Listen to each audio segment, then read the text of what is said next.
ট্রেনের টিকিট কিভাবে কাটবেন, আপনার তাজমহল ভ্রমণ যাতে সহজ হয়, সুন্দর হয়, সব কিছু নিয়ে থাকছে বিস্তারিত। প্রেসিডেন্ট বিল ক্লিন্টন বলেছেন, পৃথিবীতে দু শ্রেণীর মানুষ আছে, যারা তাজমহল দেখেছে আর যারা দেখেননি। সত্যি তাই, তাজমহল দেখা ভাগ্যের ব্যাপার।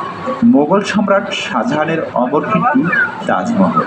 সম্রাট তার বেগম মমতাজের সমাধির উপর তৈরি করেন সর্বকালের সর্বশ্রেষ্ঠ ইন্দো পার্শ্বিক স্থাপত্যে গড়া শ্বেতপাথরের তাজমহল। তাজমহল আজ জগৎ বিখ্যাত। বাংলাদেশ থেকে দুটি রুটে তাজমহল দেখতে যেতে পারেন। একটা হলো ঢাকা থেকে কলকাতা হয়ে আগ্রা, এটা ট্রেনে যেতে পারেন। আর দ্বিতীয় পথ হলো ঢাকা থেকে দিল্লি এয়ারে এবং দিল্লি থেকে আগ্রা বাই রোডে। তো প্রথমত যদি আপনারা বাই রোডে যান, তাহলে ঢাকা থেকে বেনাপোল বাস ভাড়া পড়বে 750 টাকা, আর ট্রেনে গেলে পড়বে 475 টাকা।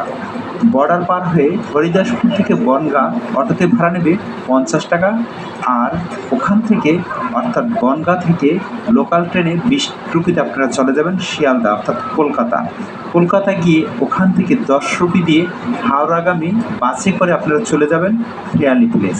কেননা ভ্যালি প্লেসে ফরেন কোটায় দ্রুত সময়ের মধ্যে ট্রেনের টিকিট পাবেন, অর্থাৎ ওই দিনও পেতে পারেন অথবা 2-1 দিনের মধ্যে পেয়ে যাবেন। ভাড়া 3 টায়ার নন এসি 1100 টাকার মতন পড়বে স্লিপার, আর এসি স্লিপার ভাড়া পড়বে 3000 রুপি। কলকাতা থেকে আগ্রার দূরত্ব 1264 কিলোমিটার। এখানে যেতে সময় পড়বে 19 থেকে 20 ঘন্টার মতন।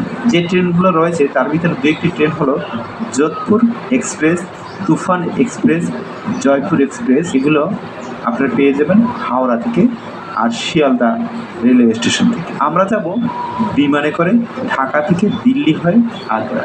এজন্য 1 মাস আগে বিমানের টিকিট কেটে ফেলি, এতে করে বাজেটের মধ্যে টিকিট পেয়ে যাই। আপনারা হয়তো জানেন, বিমানের টিকিট অনেক দিন আগে কাটলে অনেকটা বাজেটের মধ্যে পাওয়া যায়। আমরা স্পাইসিতে টিকিট নেই, বাচ্চাদের 25% কম লাগে।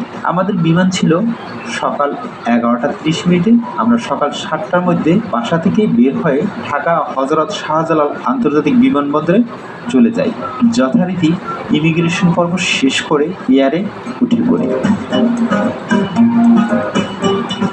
এখানে আমার বাচ্চারা অনেক দুষ্টমি করে, মজা করে। দারুণ লাগছে এই বিমান জার্নি।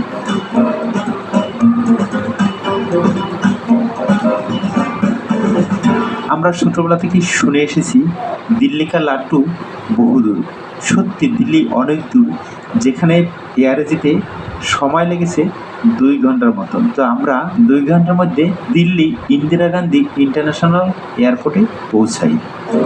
এয়ার থেকে নেমে ট্যাক্সি নিতে হয় না, কারণ আপনার গন্তব্যে যেতে হলে এয়ারপোর্ট সংলগ্নই রয়েছে মেট্রো রেল, যে মেট্রোতে করে আপনারা আপনাদের গন্তব্যে যেতে পারেন। আমরা যাব নিউ দিল্লি পাহাড়গঞ্জে। এখানে সাধারণত কম বাজেটের হোটেল পাওয়া যায় এবং বাংলাদেশিরা বেশি থাকে এবং ট্যুরিস্টরা এই জায়গাটাই থাকে। তো আমরা পাহাড়গঞ্জ যাওয়ার জন্য আমরা নিউ দিল্লি রেলওয়ে স্টেশনে নামবো, আর নিউ দিল্লি রেলওয়ে স্টেশনের পাশেই রয়েছে পাহাড়গঞ্জ। তো আমরা মেট্রোতে করে নিউ দিল্লি রেলওয়ে স্টেশনে নেমে পড়ি। এখানে একটা কথা বলে রাখি, হোটেলে ওঠার আগেই আমরা ট্রেনের টিকিটের জন্য নিউ দিল্লি রেলওয়ে স্টেশনের ফরেন কোটা রুমে চলে যাই।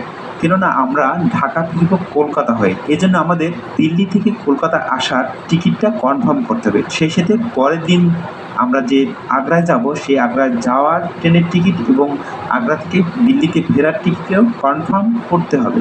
অর্থাৎ কলকাতার টিকিট কাটতে হবে, আগ্রা যাওয়া আসার টিকিট কাটতে হবে। এরপর আমরা হোটেলে উঠব। যথারীতি আমরা ভালোভাবে 3টি টিকিটই পেয়ে যাই, অর্থাৎ কলকাতা আসার টিকিটও পেয়ে যাই এবং আগ্রা যাওয়া এবং আসার ট্রেনের টিকিটও পেয়ে যাই। এরপর আমরা হোটেল নমস্কারে নন এসিতে 850 রুপি দিয়ে উঠে পড়ি। ডাবল বেড এবং এছাড়াও একটি ছোট্ট বেড রয়েছে, আর এসি নিলে 250 টাকা বাড়িয়ে দিতে হবে। সন্ধ্যাবেলা পাহাড়গঞ্জ এলাকায় একটু ঘোরাঘুরি করি, চা খাই। আমরা ফুরফুরে মেজাজে আছি, কেননা আমাদের টিকিট ও হোটেলের সব কিছু ঠিকঠাক মতো পেয়ে গেলাম বিধায় আমরা ফুরফুরে মেজাজে আছি। দেশ থেকে 10,000 রুপি নিয়ে গিয়েছিলাম, যা দ্বারা ট্রেনের টিকিট কাটতে পেরেছিলাম, আর কার্ড থেকে কিছু টাকা তুলে নিলাম। পরের দিন 10টায় আমাদের ট্রেন। আমরা 1 ঘন্টা আগে নিউ দিল্লি রেলওয়ে স্টেশনে পৌঁছাই। কিছু ছবি তুলি। দেখুন, এই নিউ দিল্লি রেলওয়ে স্টেশনটি খুব সুন্দরভাবে সজ্জিত করে রাখা রয়েছে। ভারতের যত ঐতিহ্য সম্বলিত সিম্বল বা টুরিস্ট স্পট এসব দ্বারা এই নিউ দিল্লি রেলওয়ে স্টেশনটি সজ্জিত করে রাখা হয়েছে, সম্পূর্ণ ক্লিন।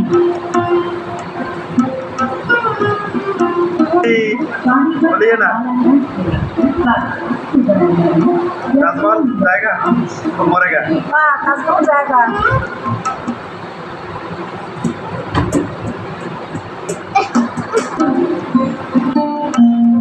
নিউ দিল্লি থেকে আগ্রা 212 কিলোমিটার পথ যেতে আমাদের দারুণ সময় কেটেছে। আমি স্থানীয় লোকজনদের সাথে কথা বলেছি, ছবি এঁকেছি।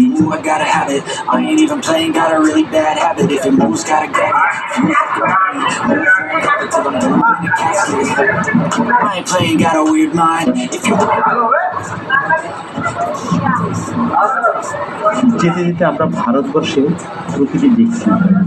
দুরন্ত গতিতে এগিয়ে চলছে জিলাম এক্সপ্রেস আগ্রার দিকে, যেখানে অমর সৃষ্টি তাজমহল রয়েছে।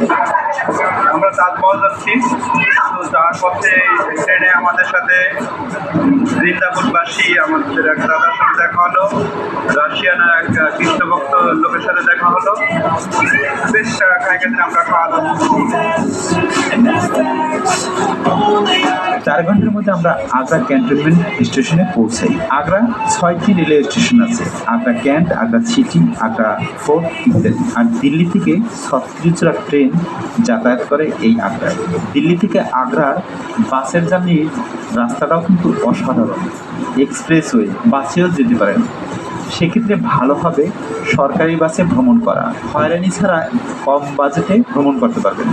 দিল্লির ISDT কালেখান স্ট্যান্ড থেকে 15 মিনিট অন্তর রাষ্ট্রীয় পরিবহনের ডিলাক্স ও সাধারণ বাস ছাড়ে। সময় লাগবে 5 ঘন্টার মতন। এছাড়া কন্ডাক্ট ছিল যেটিরও আপনারা তাজমহল ঘুরে আসতে পারেন।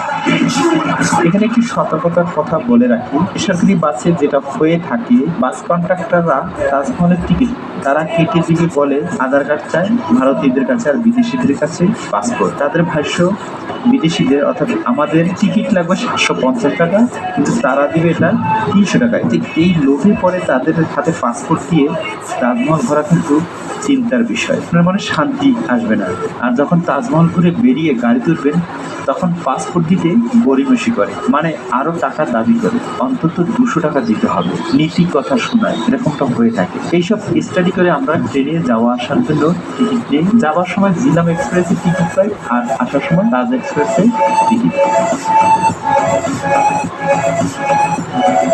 তো আমরা যথাসময়ে অর্থাৎ আগ্রা 2টা 30 মিনিটে পৌঁছাই। এই শিডিউলে আপনারা যদি থাকেন তাহলে খুব অল্প টাইমে তাজমহল দেখতে পারবেন, এবং ওদিনেই যদি ফিরতে চান তাহলে 6টার দিকে রওনা দিয়ে 10টা সাড়ে 10টার দিকে দিল্লি ফিরতে পারবেন। কিন্তু আমি মনে করি অবশ্যই একদিন স্টে করতে হবে, আর আমাদের প্ল্যানও স্টে করার। তাই আমরা আগ্রা পৌঁছে প্রথমে ঈদগাহ বাস স্ট্যান্ডে যাই, কারণ ফতেপুর যাওয়ার জন্য। এখানে একটা কথা বলে রাখি, যারা আগ্রার তাজমহল দেখতে যাবেন তারা অবশ্যই 36 কিলোমিটার দূরে ফতেপুর সিক্রি, সম্রাট আকবরের হাতে গড়া 1569-এ গড়া দুর্গ তথা রাজধানী শহর। তো সুন্দর ডিজাইন, সব মসজিদ, দুর্গ, প্রাসাদ, ঘরবাড়ি, যা 16 বছরের রাজত্বকালে আকবর নির্মাণ করেন। এখানকার প্রাসাদ, দুর্গ সব কিছুই লাল বেলে পাথরে নির্মিত, যা সূর্যের আলোয় রঙের রূপান্তর ঘটে। বুলন্দ দরজাও 41 মিটার। স্থাপত্য শিল্পের অসাধারণ নির্মাণ শৈলী। সত্যি ফতেপুর না গেলে মনে হয় যেন উত্তরপ্রদেশ ঘোরাটাই বৃথা হয়ে যাবে, বা তাজমহল ঘোরাটাই মনে হয় যেন বৃথা হয়ে যাবে।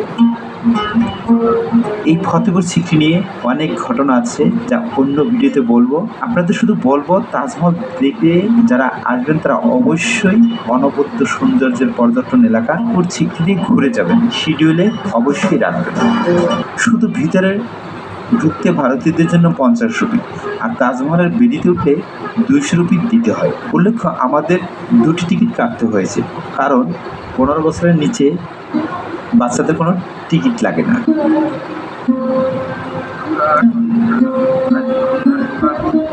সেই মেন গেট আমরা শুধু তাজমহলই দেখি।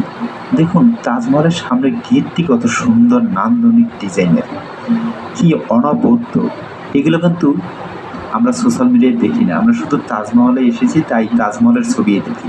এর আশেপাশে এত সুন্দর ডিজাইনের গেট রয়েছে, মসজিদ রয়েছে, যা আমাদের অদেখা। যাক, এই গেট দিয়ে আমরা ধীরে ধীরে ভিতরে ঢুকতে থাকি।